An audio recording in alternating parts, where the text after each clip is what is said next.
Oh my gosh. I'm so excited. Okay, I just have to tell you, my guest today, I devoured her content on the Next Level Soul podcast, which is one of my most favorite podcasts.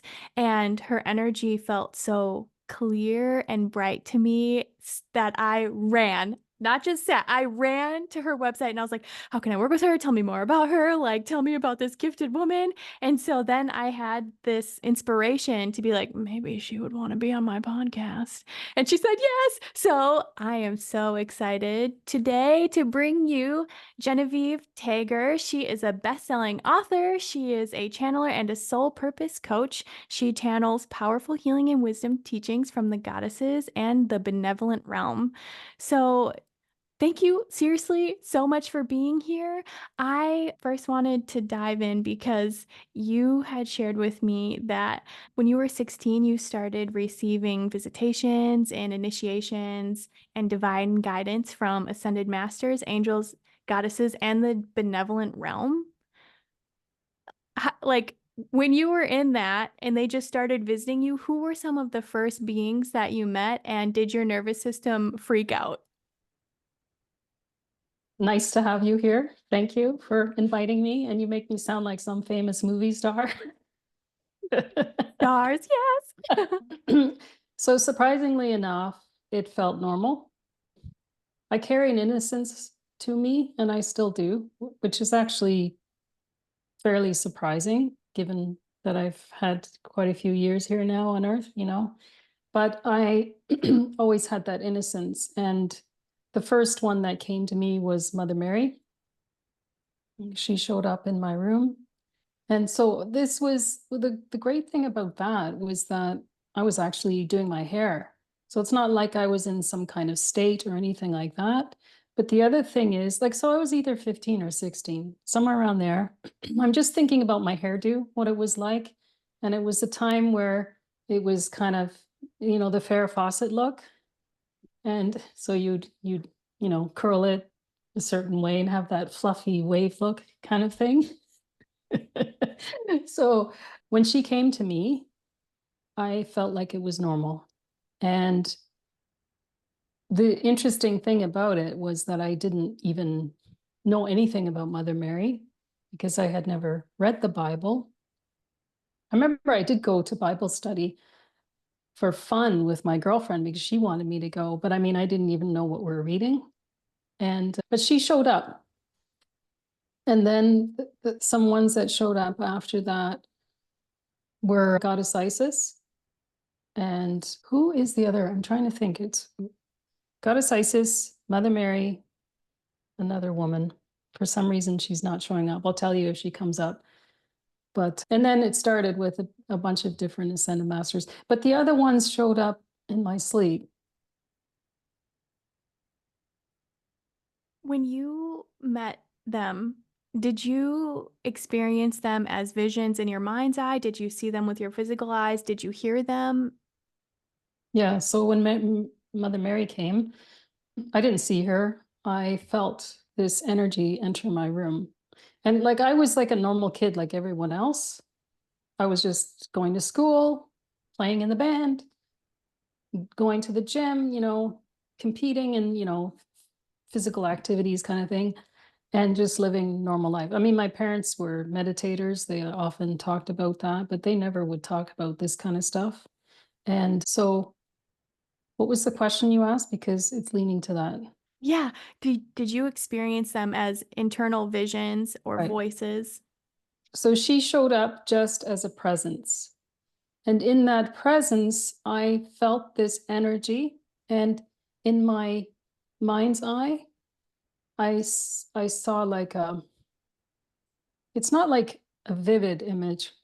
It's it was an image of this woman with that, the headdress on, the cloak. Oh, yeah, like the veil. Yeah, and like over the head, Yeah. the face is showing, but the over the head kind of thing. What do you call that? The like the nuns wear. Yeah, I can. Oh, what's the word? Yeah. I It, think a cloak or I don't know. But anyway, this head and I knew that it was her. So basically I tapped into the knowing in the energy, so the intelligence in the energy, the feeling sensation, and a slight kind of like if it was dark out, okay, and someone walks by you in the dark and you see with your peripheral vision that person walking by you, that's what it's like. I love that. And you just knew, what did her presence feel like to you? It was very loving, and she was doing some kind of initiation. So I immediately got down on my knees, like I felt like I was supposed to. It just felt natural.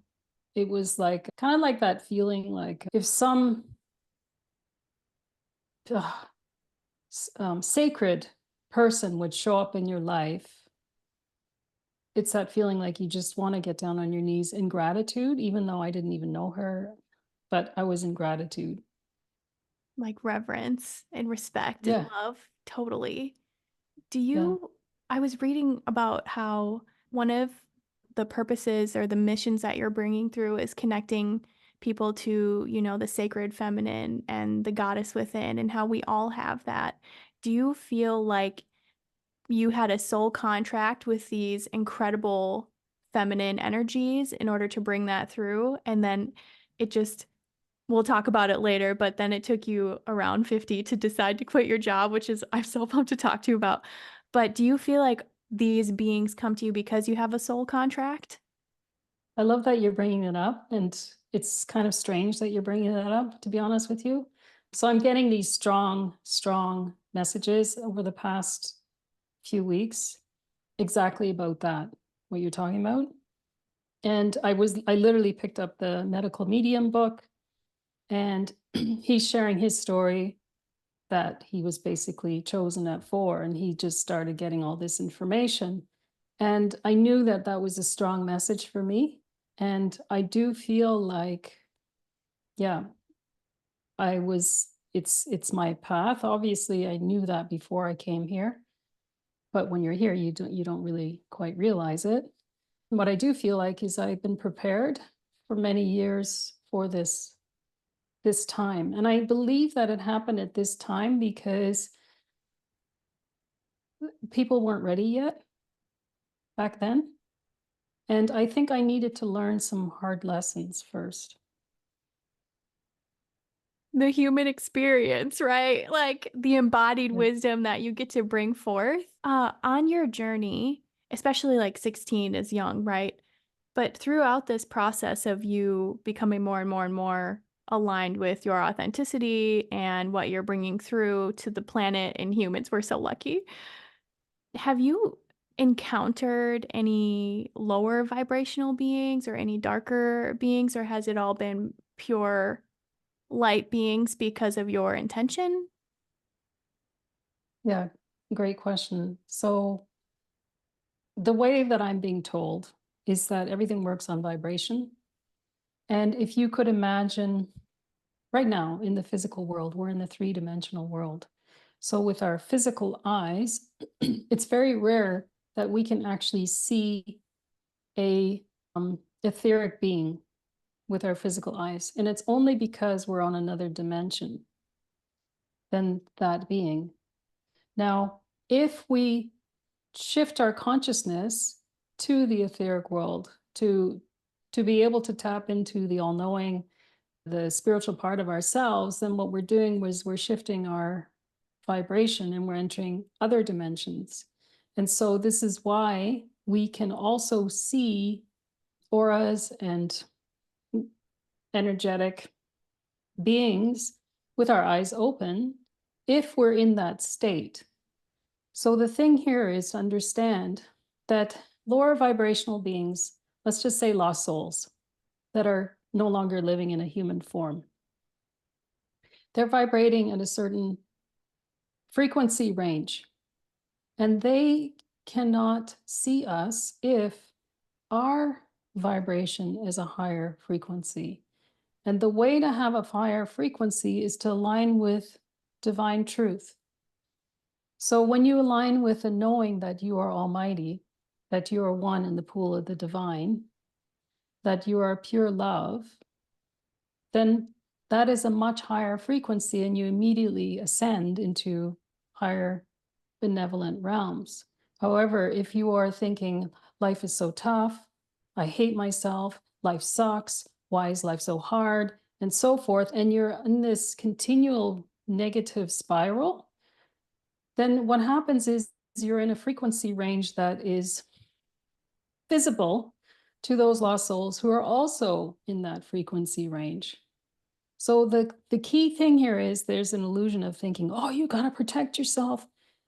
That's not going to do anything. If you're swimming in the pool in the mud, let's just say that, with other beings who are also like that, then get out of the pool and shift your mindset. So that's the key thing. If you can shift your mindset, then boom, you're up in another dimension. Mm. So good. I was thinking how when you were talking about the thought process, right? So you're like, oh, my life sucks, or maybe I hate my job, or nothing ever goes well for me. You then match the frequency. How, if you have any guidance, can you actually catch those thoughts? Because I feel like it's really seductive to listen to and then believe and then go down the spiral. Do you have any guidance that can help people shift faster or become more aware? Yeah. So the reason why, like, if you're seeing the way I'm responding, I'm kind of like looking at, I'm basically half here and half there. I'm listening to the guidance that comes through me. It's not you're not using my brain. So, and sometimes when I keep asking you a question again, it's because I'm half here, half there, right? So can you please repeat that Yeah. question? So, say people are on the spiral down and their thought process is taking them. How Yep. can they shift or become aware to go higher? Yep. Okay. So the key thing is to be awake. Wake up. Wake up to your thoughts. And it's painful to do. It's very, very painful to do, because when you become awake of your thoughts, you get shocked at what's going on in your brain. And so when you can be awake, now you can decide to change your thoughts. And to change your thoughts is to have the courage to realize that you are not separate from the divine. And the reason why I say have the courage is because people are afraid of that. That's ultimately what's happening, is they're afraid that they're one with this divine power, because if they knew that they were, they have to make different choices in their life. And those choices will be very scary. Because if your spirit tells you, hey, you're supposed to be on stage in front of 10,000 people, if you're not ready for that, you're going to pretend that you don't know that the divine is flowing through you. And then you create these thoughts like, life is so hard, I can't do it, it's impossible. Oh, like, sure, as if I could stand in front of 10,000 people and so forth. That is a safe space. But the interesting thing is, it's actually not safe, it's dangerous. The safe space is when you're in front of 10,000 people on stage. Do you think that it's the safe space because it is divine light and protection around you because you are aligned with your soul if that's where you're being called? So definitely not protection, Mm. because protection gives you the illusion that you are unsafe in the presence of the divine. The key thing here is to realize that when the divine is flowing through you and you are one with this guidance, that all you do is receive the guidance and you act upon it. So, in a way, you become the servant of the divine, or your body becomes a tool for your spirit to do its thing. We didn't come here to be asleep and to just live this life and feel like it's a bloody torture to be here. We came here because we do have a choice to live. There's a word, live. There's something that's coming through me from Jesus, I think. But basically living abundantly. We have that choice. Mm. How then? Because in the beginning, when you are newer to this, and even still now, it's really easy to listen to the fear because the fear sounds like you, right? So say you were invited and that was the next step is to be on the stage or to write the book or to start the podcast or to start the business. Would you have any guidance on helping people shift the fear even though it feels real in their body and it sounds real and like true to them? Ask them, how much benefit is it giving them? If they if they could see themselves a year from now or 5 years from now and they took those steps, what would their life look like? If they decided not to and they keep living the way they're living, what would their life look like? Which one is more appealing? And to understand too that, let's just say if you want to develop a business, you learn from an expert who has successfully developed a business. You don't have to go it alone, right? Like, I mean, I had to learn all about marketing and everything. I mean, I had to learn everything. I do my own accounting. Like, I mean, I do everything. And you have to when you first start out. But you learn from the experts, the people who know. And when you do that, then life becomes a success. Mm. That was gorgeous. Thank you. I love that, especially because we are shifting into the age of Aquarius, right? Which is like together we thrive.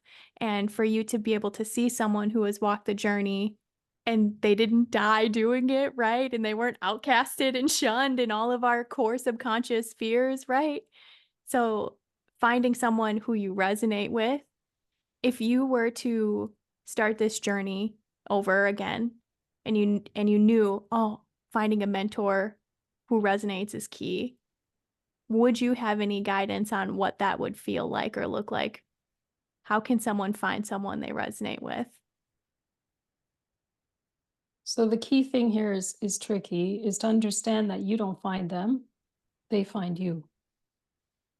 Now, that part can feel really weird, but the key thing here is to align with a knowing that the divine is intelligent.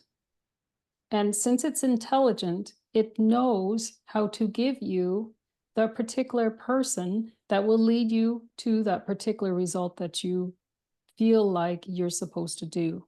But the key thing here is aligning with the knowing of what that result is first, because the result shouldn't be ego based, it should be heart based and desire based. Desire, when I say desire, I mean the spirit.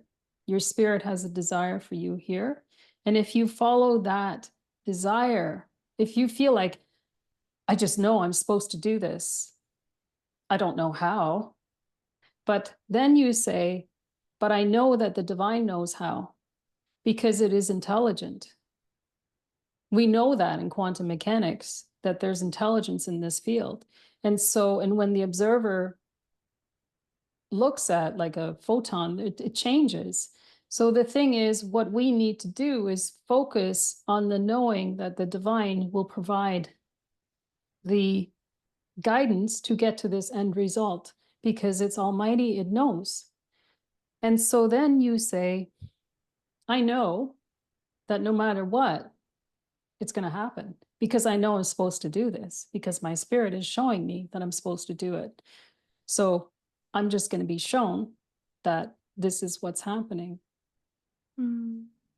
So, like you said, being awake and really being receptive to what's coming into your field and trusting and knowing that what's on your heart is yours for a reason. Yeah. Mm. Okay, thank you. I want to talk to you about, so I'm in a corporate role. For 2 years, I was full-time in my business and then the economy and things, and I was walked back into corporate. So I wanted to ask you because I was reading about how you kept ignoring your calling to help awaken others until you had a breakdown when you turned 50 and decided to quit your job and you sold your house and like you took a stand for your mission, right? And now you're doing this. How did you make that leap? How did you have that breakdown? Like, talk about a Phoenix moment. It was interesting because it was almost pre-planned, pre-staged without me realizing it. It was about a year prior that I had said, if by the time I reached 50 and nothing is changing in that company, I'm gone. Because I had been there 21 years. I'm gone. And I knew that I had deserved way more financial reward than I was getting. I just knew that. And so I said that, and I also kept thinking that one day when I can save enough money, then I can build my business and do my thing and, and then finally quit my job and all this kind of stuff. So was saying that since I was 30, literally. And now it's 20 years later. And also you start to think, well, what if you don't have much longer to live? I mean, my dad suddenly died for no reason at all with a smile on his face at age 70, just 2 days before turning 70. So you don't know how long you live. Like, I'm now 55. What if I die at 70 and I waited till 65? That's insane. Whoa. Does your dad visit you? Yeah, I do feel his presence. He's been around quite a bit over the years. Oh, that is so Yeah, beautiful. Oh my yeah. gosh. So Spirit was like, all right, let's go. Your spirit included. I wanted to ask you, for those of us in corporate, the thing that I specifically grapple with is I know I'm in this system for a reason right now. And I know I'm meant for more, but I only have so much time and energy after work, right? 8 hours of screen, and then you have like maybe 5 hours to live your life. Would you have any guidance or advice for those of us who are exhausted but feel the soulful calling? Yeah, I can understand that. And I do empathize with that. I do, because I know what that's like myself. First thing is to do self-care, because if you're feeling exhausted, then you won't have energy to put into something else. So the first thing is self-care. The second thing is when you're working in the corporate world, to shift your focus towards love and service and gratitude that you are there. Because when you can do that, then you won't be so exhausted. When the mind is continually thinking, oh, I just want to be out of here. Life is so hard. Why are they pushing me so hard? How come I have to do all these things and I never get increases? And they just keep pushing and pushing and pushing and have to show up this time. And then if I leave a minute early, like they watch me and, you know, and so the mind is thinking all these things, these garbage thoughts, and those garbage thoughts are draining. And instead, if you can do a hop, skip, and a jump to work and be excited that you get to be there, excited that you are getting money so that you can pay your bills, and excited that you're doing what you can do during the day. And instead of carrying the burden of thinking that you need to do everything and more, take that responsibility off yourself, because it's not your fault if a corporation tells you you need to do more than you can. It's not your fault. It's their fault for not providing enough resources. And so you stand your ground with what you can do, and you do those things, and you do them with great joy. And then if they decide that you're not doing enough, you just smile and you let them fire you. And then you can get another job somewhere else. It's not a problem. You've got background, you've got knowledge, you know that you're good at what you do. And so what happens then is you have energy because you're grateful for being there. You are loving towards the people. If your purpose is to inspire people, let's just say you've got this desire in your business that you want to inspire people. Do that in the career that you're in.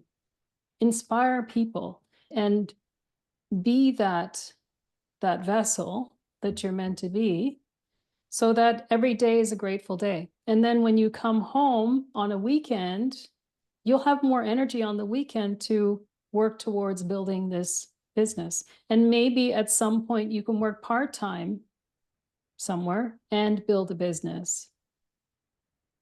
That was chef's kiss. That was so good. Thank you.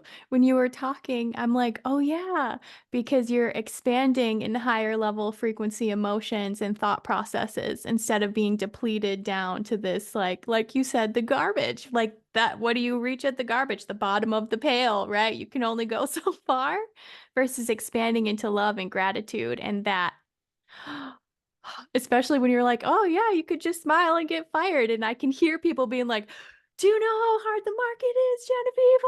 And it's like, oh, because you're listening to the stories, right? The mental narratives. So, oh, Yeah. And the key thing too is you got to remember that the divine is the one who is intelligent, who will lead you to the next job. And so aligning with this knowing is where the miracles happen. And you don't realize this magic tool until you start doing it. And then you're amazed at the people that reach out to you, who suddenly offer to help you with something, who recommend, hey, I know someone at another company. I thought of you.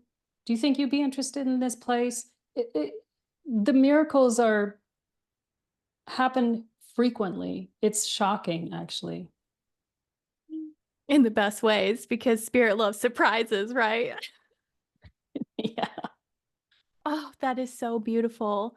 Okay, so mm, I know that that's going to be really impactful for people to hear, especially in my world, because a lot of us are entrepreneurial and we're in the corporate system. And I feel like a large part of it is to help shift these systems and to be a living example of what it means to be authentic and such. So, when you said the first key is taking care of yourself, what are some of the things that you do for self-care? Honestly, it could be even watching Netflix. It's doing whatever you feel that you feel like, oh, I'm in a cozy blanket and I'm just being taken care of. Because everything that I do is I'm always helping others. It's always a leadership thing. And so if I can do something that it feels like I'm being taken care of, then that's perfect. So it doesn't really matter what it is that you do, as long as you feel taken care of. It could be having a bath, it could be going for a walk in nature. The trick is that when you do it, try not to think about work and try not to think about all the things that you haven't done yet. That one's a key one, isn't it? Because when you have the desire and the passion, right? And you're like, especially if maybe you're motivated by the thought of your life being cut short and you not getting to do all the things, right? That is, that's so key. And trusting, like you said, that the way knows the way, right? And that intelligence knows and will guide you in the perfect order and process. And that brings me to how you focus a lot on the inner sacred feminine and the goddess within all of us. And to me, feminine energy, it obviously is multifaceted and dynamic. And I feel like working on being a more receptive and open heart. And I'm wondering, because our systems have been heavily based on masculine drive and hustle and force and pressure while suppressing the divine feminine. And do you have any tips for people on bringing more balance to their masculine and their feminine? Yeah. I'm just listening to the information that's coming. Now, the idea of surrendering.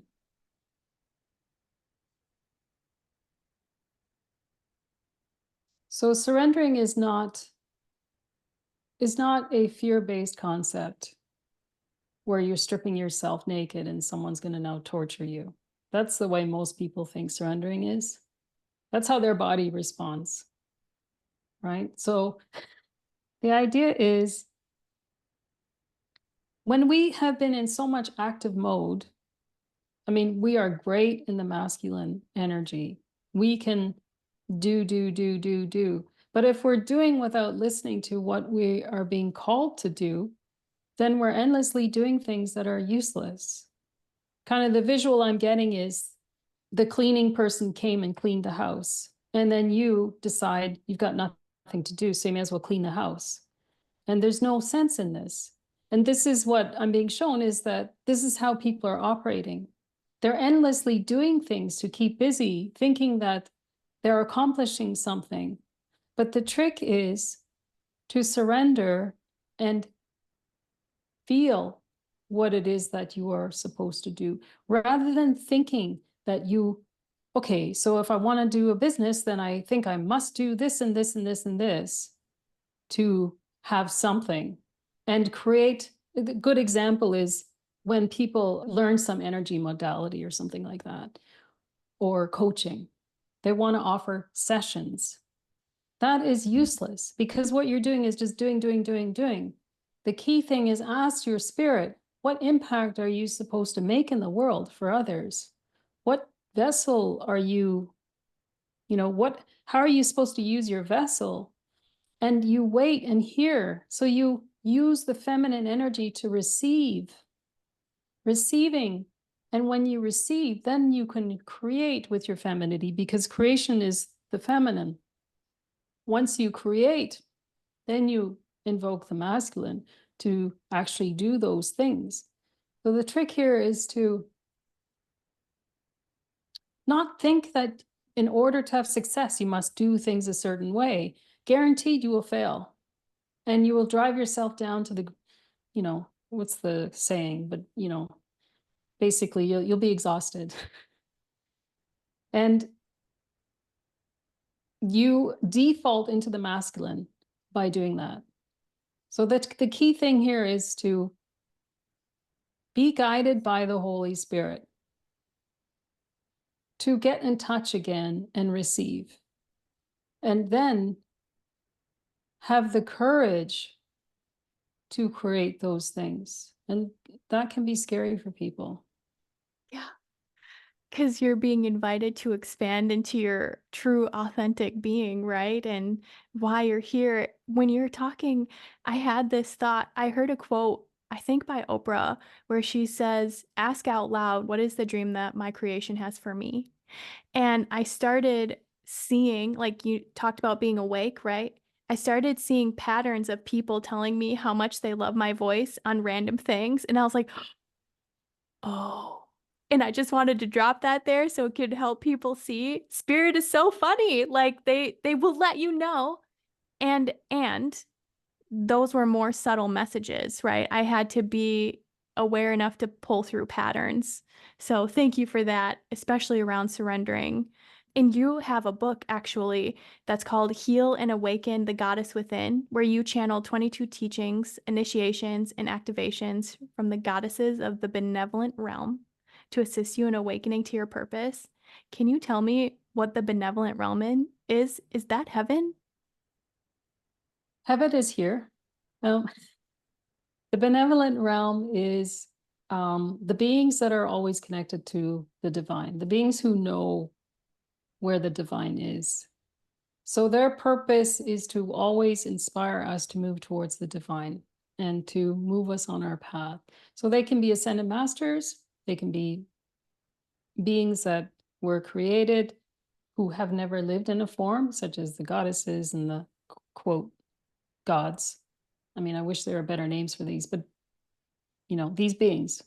And that's why I kind of use benevolent beings to help clarify things for people. Angels, archangels, those are all benevolent beings. Even some guides can be benevolent if they are connected. Like people who have passed on and they know home, like my dad, as an example, he's benevolent. I mean, he knows, he knew that before he left. Hmm. Oh, that's so I also side note, it's so on my list to get your book. I'm so excited. I love channeled books so much, especially when you can sit with them and you can feel the frequencies. Like I saw someone share about how they picked up your book and it felt like it was vibrating in their hand, which is so magical because it's like, hey, resonance, you're welcome, right? Oh, I wanted to ask you, you know how you were talking about the thoughts and how when you are tapping into information and intelligence, you're kind of like clear, I'm guessing, and so you're just receiving. How can you decipher between, receiving guidance from your guides or benevolent beings versus your ego. Because I feel like, at least for me, sometimes my ego just like chirps in and I'm like, was that guidance or was that myself talking to me? Yeah. The key thing here is to understand that there's a area around your head. Like if I tell you right now to add 3 plus 3 times 9 divided by 3. Okay. So you know where your mind is going. It's in the field inside your brain where you're trying to calculate. You're not focusing in the field of the divine mind, which is located a foot above your head, 30 centimeters above your head. That is the field, that's the soul star chakra area. And each chakra, when you go down from the base to the sacral, the solar, and all so forth, those are exponentially higher than, than the other one. And so as you go up, you go exponentially higher. When you're in the field of the brain, that field is a limited mind concept. It's also the field where if you do psychic readings or mediumship readings and you're focused in that field, you could be focused on souls that are confused, not connected to the benevolence as much, and might be giving misinformation. So when you place your attention at the soul star chakra, then the information that you receive is going to come from the Holy Spirit, from God, from your spirit, from benevolent beings, from angels, and so forth. So when ascended masters, when you tap into that field through your intention, and it's important to ground as well. So it's important to also ground, like have your attention a foot below your feet, because you need this energy to ground properly and also to enter your heart center first. So the goal is first go into your heart, drop down into your heart and go into the feeling space again. Because when you are worried about something and you want an answer to something, you're not in your heart. You're in the lungs, the anxiousness, and in your mind, scatterbrained. It's going nuts. So you want to drop into your heart, get into that feeling space. And then when you do, then you place your attention to the soul star chakra area and you put on the listening ears. So in the same way that you're listening to me, you don't know what I'm about to say to you. So you're not in your brain. You're listening, waiting, so that you can absorb every information that comes. And when you are connected to the divine mind, your antennas are open and you're waiting to receive. And when you're waiting to receive, you pay attention and you've asked a question. First of all, make sure you have a question written down that you want an answer to. And then you wait to receive in the form of thoughts may pop up in your head, but remember, you're still keeping your attention on the soul star chakra. So the thoughts that pop up in your head now are divine. It's a much higher frequency. It's the easiest way for them to communicate to us is through thoughts. And so that's how you can do it. And also pay attention to visuals you get, sensations you get, feelings, and so forth, because sometimes they need to communicate to you in various ways for you to be able to decipher the information. Mm, that is so tangible. Thank you. Yes. I You actually, should try it and tell me oh, how it works. yeah. Anyone listening also, and I'm going to drop her social link. So please send her a message and let her know how it goes. Oh, thank Yeah, I'd you. love to hear that. I'm wondering, as you may be aware, in the US, right? Chaos in the world, chaos, wars, scarcity, lack, doubt, blah, blah, blah, impending election, maybe not election, from what astrologers are saying. What guidance would you have for people who are just terrified of the change that could come with our world and maybe like losing their rights and the fall of the economy and all of these things? Okay, so it's going to be a very tough answer. unfortunately. But the key thing here is to let go of the concept that it's bad to die.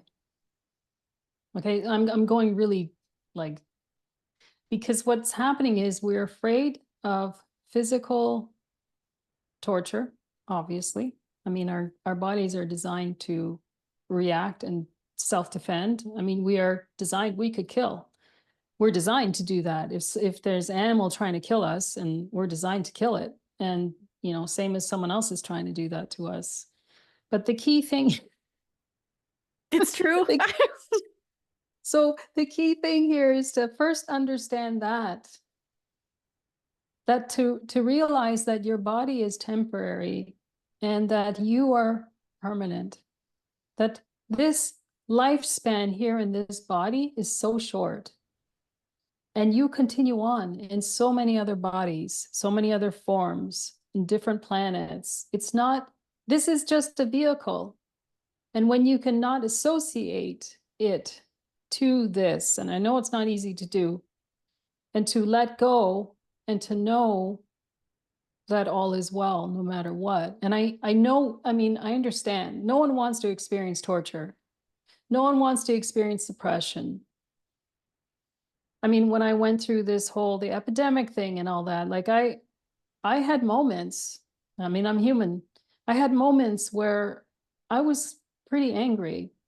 And then I had to, be awake of my thoughts, basically, and decide to shift them. So the important thing is to know that the way to change the world is not to fight back, but to enlighten people. And when you can enlighten people and help them to become aware that they are one with the divine, that they are love, that there's a love inside of them, that they have the ability to connect to intelligence, divine intelligence, that they can be led in a good way, that they can create a good life. If people focus on that rather than fighting the people who are, the politicians that they don't agree with, then the world will awaken, and the people will not want to vote for those politicians, as an example. There's nothing wrong with debating with another politician, but become a politician if you want to. Do something where you can make a difference. But if you are not chosen or not meant to go down that role, then do the role to awaken people. And in that, you take great joy because people are experiencing enlightenment. I mean, just that one thing that I talked to you about connecting to the divine mind. Do you know how many people have written to me and said, what's that tinkling on my head that I'm experiencing? So it's a thing, is that what's happening is the chakra is opening wide open, and it doesn't take long before they start to experience their spirit and really this amazing flow of energy, and sometimes angels and so forth. To be the living example for people to choose, right? To be a living light. Oh, so good. Thank you. So just like not choosing fear, even though your body is like, whoa, alarm bells. Your soul's like, it's fine. It's fine. Question for you. So we are moving into, I believe that part of the process that humanity is going through is that we are moving up chakras, like ascending to more love, compassion, generosity, joy, acceptance, peace, harmony. And part of the process is we gotta purge some density and some rage and fear and things like that, and stepping into our personal power. And I believe that when you follow your heart, that is truly the portal to your soul. And I'm wondering if you would have any advice for people on, actually, how do you tune into your heart space and your chakra there? Love is the easiest way. It's the easiest way. If you have Reiki, some form of healing where you can feel the heat coming out of your hand and the love. You can put your hand on your chest and feel the love radiating into the chest. And so that will remind you of the love as well. But if you can't feel, let's just say if you can't feel, then you just go still and take a moment to go into that area. Still put your hand there. And eventually you will feel love in some form. You will feel it because we are all made up of love. It's in the energy itself. It's something that can never extinguish from us. It's impossible. There is love in every single being. And I understand that when people are in the like suffering from anxiety and depression and trauma and all that, the first thing I say to them is do something that makes you feel better first. Do something because they tend to be worried so much about all the things that are not happening and all this kind of stuff. They don't necessarily, they can't necessarily right away shift. So the key thing here is to find things that they can do that make them feel good and to decide which things they should let go of. For instance, if they're doing multiple things, they're a single mom and they're going to work and they're taking their kid to daycare and they're doing all these things and they're making food and they can barely get the food on the table. I mean, they've got a lot of things. However, what I have been shown is consider that you don't have all the solutions because the divine is greater than you and the divine does have answers for you. So consider that you could take one of those things and eliminate them from your life. And I know that we think that we can't. However, if we have the wherewithal to understand that the divine can find someone who wants to volunteer time for us to help us out, where we don't have to pay, you'd be amazed at how these solutions come, but the trick is to align with that, knowing that a solution is there. So the key thing is you need to drop one of the stressors out of your life, but you tap into that heart space to see, you ask your body, what is it most stressed about? And your body will tell you. And that is the thing that needs to get gone, that problem. And be open to that, the fact that there is a solution for this result. So good. Thank you. I was thinking, based on our conversation earlier, when you're talking about tapping into the heart space, and like if you're a single mom and you're barely getting food on the table and you have to do all these things and work and blah, blah, blah. And it's like, at least for me, and they say, oh, gratitude, like it almost feels like just a thing that you say that you know, but like really sitting with, I'm so grateful I can feed my children. I'm so grateful to have a safe home for them, or I'm so grateful to have a job that pays me so that I can do this. And I know a solution is coming, like you said. It's the knowing that there's support there. It's not the thinking about it and making it become a reality. It just will. So thank you for that. I have two more questions for you if you're open. Yes, absolutely. So say someone is feeling into your frequency and they love what you're sharing and they love what you talk about and they're like, Genevieve, how can I work with you? What are some ways that people can connect and jam with you and help, awaken to their purpose and expand more into their soul? Thank you for sharing that. Yeah, so I'm in the midst of shifting my business because I got shown the next step to take. Yeah, so that I can impact the millions rather than just the hundreds kind of thing or thousands. So I'm working towards creating an app and creating a community and then having people come in and they can go through my program. And it's a much lower rate than it was when I had worked with 40 people at a time, as an example, because they had much more of me. Whereas this is where they're doing self-help at the same time, yet they're having a bit of me at the same time. So that I'm working on, and that's a to stay tuned kind of thing. And the goal is that, well, I mean, I was told that I'm to impact millions, and that I was to stop saying a million and to impact millions. So this way, that kind of thing can actually handle that many people coming in.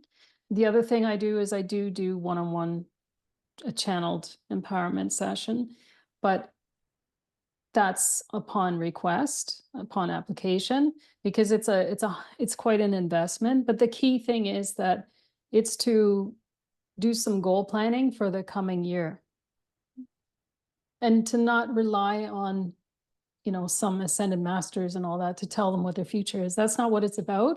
And the other thing is my book. The book helps people to really heal and awaken the goddess within, to be able to move forward, to heal what is holding them back, clearing ancestral trauma, past life trauma, current life trauma, the cellular memory, moving forward to awakening to your spirit, learning how to communicate with it, and then moving towards taking the action steps and overcoming limiting beliefs. So that whole process in itself is a journey, and it takes about 6 months to do. Not everyone can afford what I will be offering with the group, as an example, even though it'll be a lower cost thing, but they can go through my book. And like you said, people pick up my book and they experience the vibration.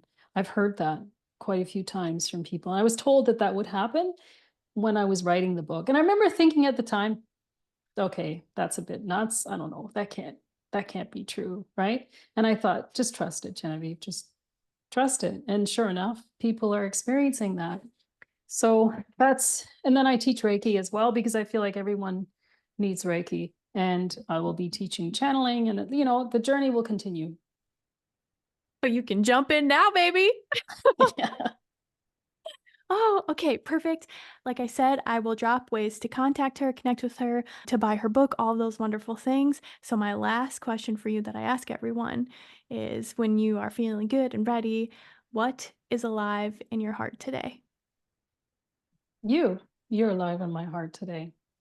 Your joy, your vibrancy, your enthusiasm about life, and the connection that I'm having with you. You made my whole day. This week is And I getting love your better and better. glasses. Thank I you. love your glasses. Yeah. Genevieve, you are magnificent. I'm so happy that I got to connect with you and that you were open to it. And I'm so happy that people get to hear and see and feel your frequency and the work that you bring to the world. We are shifting in such an incredible way, and you gave people like truly tangible, beautiful tools, and you expanded them out to truth. So thank you. Thank you, thank you, thank you. It was an honor and a privilege to have you, and I am so grateful. Thank you so much. And your questions were amazing. Absolutely amazing. So yes. Yay.